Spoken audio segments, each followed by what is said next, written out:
नमस्कार। आप सबका स्वागत है हमारे YouTube चैनल अतुल करण सर में। आज हम सब बात करेंगे शिक्षा के महत्व के बारे में, इम्पोर्टेंस ऑफ एजुकेशन। तो शिक्षा के महत्व को जान पाना ही शिक्षा है। वह बात अलग है कि हम डिफरेंट डिग्रीज़ लेते हैं और बहुत स्ट्रगल करते हैं, बहुत हार्ड वर्क करते हैं, बहुत मेहनत करते हैं, बहुत पढ़ाई करते हैं। जो बात लागू होती है छात्र छात्राओं पर, वही बात लागू होती है टीचर्स पर। टीचर्स अक्सर क्या कर देते हैं, चाहे वो होम ट्यूटर हों, चाहे कोचिंग के ट्यूटर हों, चाहे स्कूल के टीचर हों, बच्चे को जो है बताते हैं, परसेंटेज के बारे में बताते हैं। अच्छी बात है, लेकिन आपका वे ऑफ टॉकिंग क्या है, वे ऑफ गाइडेंस क्या है कि आप बच्चे को किस तरीके से बता रहे हैं। आप अगर एंगरनेस में, अगर आप गुस्से में आप बच्चे को बता रहे हैं और उसके साथ ऐसा ट्रीट कर रहे हैं, तो उसका गलत इम्पैक्ट भी पड़ जाता है। हालांकि कई घटनाएं हमारे सामने आती रहती हैं, हम सब देखते भी रहते हैं। और आपको यह करना चाहिए, या इससे भी अच्छा आप कर सकते हैं, कि बच्चे के साथ एक अपना सामंजस्य बिठाएं, बच्चे का एक रूटीन डिसाइड करें। मैंने जैसा कि बताया कि यह वीडियो टीचर्स और बच्चों के लिए, पेरेंट्स, गार्जियंस सबके लिए है। बच्चे को खुद अपना समय को निर्धारित करना होगा। मान लीजिए आप कहते हैं कि उसे कि सुबह 5 बजे पढ़ना है या शाम को 5 बजे पढ़ना है। उसकी मेंटल स्थिति ऐसी नहीं है, या उस सिचुएशन में अपने आप को कंफर्ट नहीं फील कर रहा है कि वो पढ़ पाएगा, तो उसके ऊपर ज़बरदस्ती इस तरीके का कोई प्रेशर ना बनाए। दूसरी चीज़ ये है कि टीचर ने एक टाइम रूटीन बना करके दे दिया, टाइम टेबल दे दिया पढ़ने का। हो सकता है वो बच्चे के हिसाब से टाइम टेबल उसको सूट ही ना कर रहा हो, तो बच्चे से भी आप उसकी मन की बात पूछ सकते हैं, उससे पूछ सकते हैं कि आपको किस टाइम पर पढ़ना अच्छा लगता है आफ्टर स्कूल। सेम चीज़ गार्जियंस के साथ में है कि बच्चे के फेवरेट सब्जेक्ट पर, उसकी चॉइस पर भी थोड़ा ध्यान दें। प्यार से उससे पूछें कि आपको कौन सी चीज़ अच्छी लगती है। ज़रूरी नहीं कि जैसे मान लीजिए आपने कहा कि नहीं तुम्हें डॉक्टर बनना है, तुम्हें डॉक्टर बने, इंजीनियर बनना है, या कोई व्हाटएवर कुछ भी। तो कई बार ऐसा होता है कि बच्चे का मन रखने के लिए, उसके अंदर की जिज्ञासा को जानने के लिए, उस वो जो सुनना चाहता है वैसे भी क्वेश्चंस आप करें। आप देखेंगे कि आप पहले से बेहतर रिजल्ट पाएंगे। परसेंटेज के बारे में बताएं, चॉइस ऑफ स्टडी के बारे में बताएं।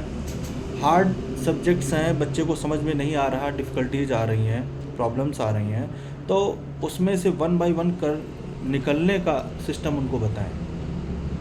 इजी वे बताएं आप। मेरा मानना है कि अगर आप 2 से 3 न्यूमेरिकल भी एक दिन में पढ़ाते हैं, 20 to 22 डेज अगर स्कूल चलता है, तो नियर बाई 50 न्यूमेरिकल्स उसके इन अ मंथ हो जाएंगे। इस समय जैसे बोर्ड के एग्ज़ाम से नियरेस्ट हैं, आज जो है जनवरी 2024 है। तो आपको ये समझना है कि बच्चे की प्रिपरेशन ईज़िली कैसे हो जाए। सिर्फ मत परसेंटेज बताइए। हमारा, जहाँ तक मैंने अपनी लाइफ में देखा है और अभी भी देख रहा हूँ, कि 98% वाले खाली बैठे हुए हैं। ऐसा नहीं है कि वो कोई दुकान नहीं चला सकते, या उनके पास कोई जॉब नहीं है, या किसी भी करियर की अपॉर्चुनिटी उनके पास नहीं है। हाँ, वो विवेक नहीं रहता है। देखिए, पढ़ाई में परसेंटेज लाना और अपनी लाइफ में सक्सेस होना दोनों अलग अलग चीज़ें हैं। किसी बच्चे को ये मत कहिए कि आप गधे हो, तुम कुछ नहीं कर सकते हो, तुम बेकार हो, तुम्हारा कुछ नहीं हो पाएगा, तुम्हारा भगवान भी भला नहीं कर पाएगा। ये सब क्या है? यह एक अच्छे टीचर की पहचान नहीं है। मेरा फ़िलहाल टीचर्स से यही कहना है कि बच्चे का अगर मनोबल आप नहीं बढ़ा सकते हैं तो घटाइए मत। आप जैसे आप कहते हैं कि पुअर स्टूडेंट्स, अगर पुअर स्टूडेंट है वो तो आपकी वजह से है। रेयर केस में हो सकता है कि वो अपनी वजह से हो, क्योंकि आपको उसमें इंटरेस्ट ही नहीं है जो आप पढ़ा रहे हैं। फिर आप कहते हैं कि ये बच्चा कुछ नहीं कर पाएगा, तो जो दूसरे बच्चे पढ़ रहे हैं, तो हो सकता है उनके अंदर स्वाभाविकता हो कि वो पढ़ना ही चाहते हैं। कई सारे ऐसे स्टूडेंट्स होते हैं, आप उनको बिल्कुल मत बताइए कि होमवर्क करके लाइए, लेकिन फिर भी वो करके लाते हैं।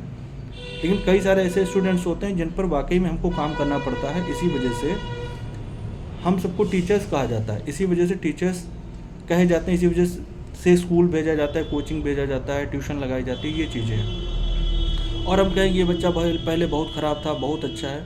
मनोबल बढ़ाने की ज़रूरत है, कभी कभार उसको डांटने फटकारने की भी ज़रूरत है, ईज़ी वे में। और उसके मनोवेग को समझने की ज़रूरत है। मैंने अपनी लाइफ में जितने भी स्टूडेंट्स पढ़ाए हैं मेरे सारे फेवरेट हैं और मैं उनका फेवरेट हूँ। मैंने कभी ऐसा नहीं किसी बच्चे से कहा कि तुम कुछ नहीं कर सकते हो, तुम ये नहीं कर सकते, तुम वो नहीं कर सकते। एक चीज़ याद रखिएगा, आप सब अच्छे परसेंटेज लाना, अच्छे परसेंटेज के साथ में पास होना, वो एक क्राइटेरिया है किसी भी जॉब एलिजिबिलिटी का। और कोई भी जॉब ये नहीं कहती है कि किसी में 80% ही चाहिए, 90% ही चाहिए। आप समझ लें, कई सारी जॉब्स ऐसी हैं कि 3rd डिवीज़न में भी, अब ये नहीं है कि मैं प्रोत्साहित कर रहा हूँ बच्चे को कि वो 3rd डिवीज़न लाए, ऐसा नहीं है। बच्चे को अच्छे परसेंटेज लाने हैं, उसको अपना करियर डिसाइड करना है, उसको अपने चॉइसिंग सब्जेक्ट उसको डिसाइड करने हैं। इसमें हेल्प करें टीचर्स और पेरेंट्स और गार्जियंस, इसमें हेल्प करें।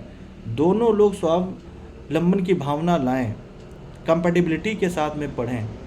यही बस हमारा कहना था। टीचर्स को भी इससे बहुत कुछ सीखना चाहिए, अपने स्टेटस को बढ़ाना चाहिए, अपनी कंपैटिबिलिटी को बढ़ाना चाहिए। साथ साथ स्टूडेंट को भी जो टाइम सटीक लगे, मैंने पहले भी बताया है कि कम से कम अगर आप पढ़ने के लिए बैठते हैं तो पहले से डिसाइड करें कि 2 से 3 घंटे कम से कम बैठ करके पढ़ें। थोड़ा सा पानी ले लें और 1 बाय 1 थोड़ा थोड़ा करके उसको पिएं, नींद नहीं आपको आएगी। Thank you so much. मुझे लगता है कि वीडियो आपको अच्छा लगा होगा। नेक्स्ट वीडियो में मिलते हैं। और अगर आपको किसी सब्जेक्ट पे, अगर आपको लगता है कि मैं किसी सब्जेक्ट पे आपको गाइड कर पाऊँ तो कमेंट बॉक्स में ज़रूर अपना मैसेज करें। Thank you.